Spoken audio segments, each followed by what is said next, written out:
Have you ever walked into a room and felt like the conversation suddenly changed? Or noticed that someone you care about started acting cold for no reason at all? You probably brushed it off as overthinking, but here's a psychology fact you're not ready for. Your name is currently being spoken in rooms you haven't stepped into yet, and it's causing a spiritual earthquake. Most people don't realize this, but your brain has been lying to you about coincidences. That sudden distance you feel from someone isn't a random mood shift, it's the result of two specific voices whispering in the dark, trying to decide if you're a blessing or a threat. Today, the Lord is interrupting your scroll because He's tired of you being judged by people who only know your shadow and not your light. Psychologists call this the echo chamber effect, but in the kingdom, we call it spiritual sabotage. There is a connection in your life right now that feels stuck. You've prayed, you've been kind, and you've been patient, yet there's an invisible wall standing between you and the one you love. Once you understand the psychology of influence, you'll see why you act the way you do, and why they are suddenly hesitating. Your relationships and your peace are being influenced by a pattern of third-party interference. You aren't just dealing with one person, you are dealing with the two voices closest to them. These voices act as a filter.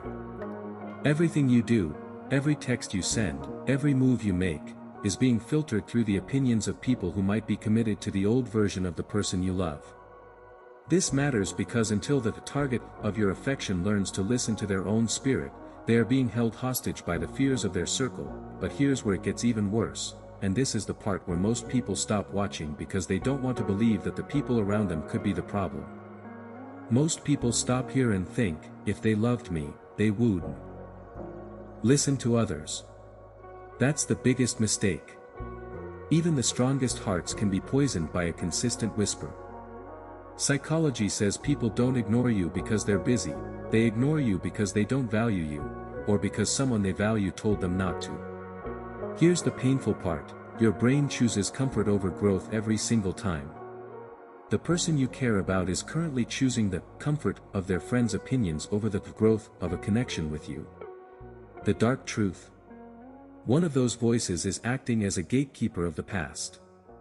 They don't want your loved one to be with you because your light exposes their darkness. If the person you love levels up with you, the friends get left behind. So, they label your passion as intensity, your boundaries as control, and your silence as manipulation. They aren't protecting their friend, they are protecting their own access to a version of that person that is easy to manage. But here is the part nobody wants to admit, and this next part explains why you've been feeling so heavy lately. It's because you've been picking up on a conversation you weren't invited to. This next part explains why your life hasn't changed yet, and how that the second voice is actually the key to your breakthrough. This happens because your spirit has reached a threshold of impact. You aren't just anyone, you are a disruptor. The first voice, the jealous guardian. Psychologically, this person is suffering from in-group favoritism. They view you as an out-group threat. They whisper, "Are you sure about them? They seem a bit much." Their goal is to create microdoubts. These aren't huge lies, they are small seeds planted in fertile ground. Over time, these seeds grow into a wall of hesitation. The second voice, the silent witness. This is the person who actually sees the truth. They've noticed how the person you love becomes better when you're around. They see the peace in their eyes when they speak your name. This voice is currently in a battle with the first voice. This is the cognitive dissonance your loved one is feeling. Their heart says, yes, but the first voice says, wait. The spiritual reality, your mind thinks this is just social drama, but the reality is it's a battle for the jurisdiction of a soul. God is using this season of whispering to test the discernment of the one you love. He is allowing the voices to speak so the person can finally choose between the opinion of man and the direction of the spirit. Your brain does this to protect you from rejection, but the reality is you are being hidden while the witness begins to speak up. The second voice is about to become louder than the first. The truth is coming to the surface, and no amount of secret gossip can stop a divine appointment. If that hit you, good. It means you needed it. Here's the truth you've been avoiding: you've been trying to prove yourself to people who are paid by the enemy to never believe in you. Stop explaining yourself to the choir of the blind.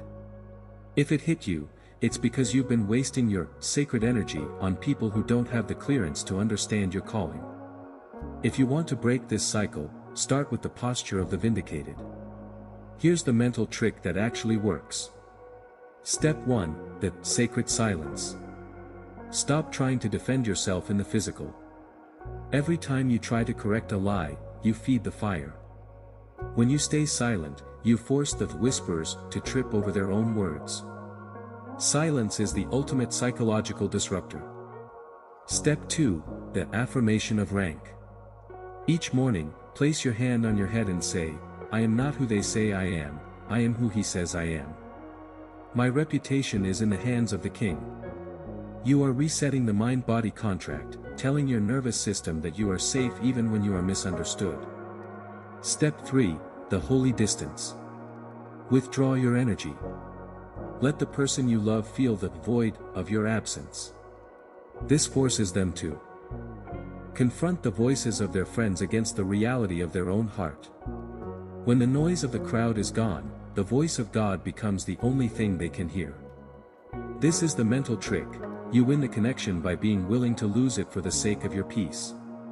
Most people will ignore this. They'll go right back to checking their phone, looking for validation, and wondering what they are saying. They'll stay exactly where they are, trapped in a prison of other people's opinions. Don't be most people. You are a chosen one. You are a masterpiece, and masterpieces don't ask for permission to be beautiful. The realm has adjusted, and the truth is already out. Walk like someone who knows the judge has already ruled in your favor. The secret conversations are being exposed. Now, it's time for you to finally breathe.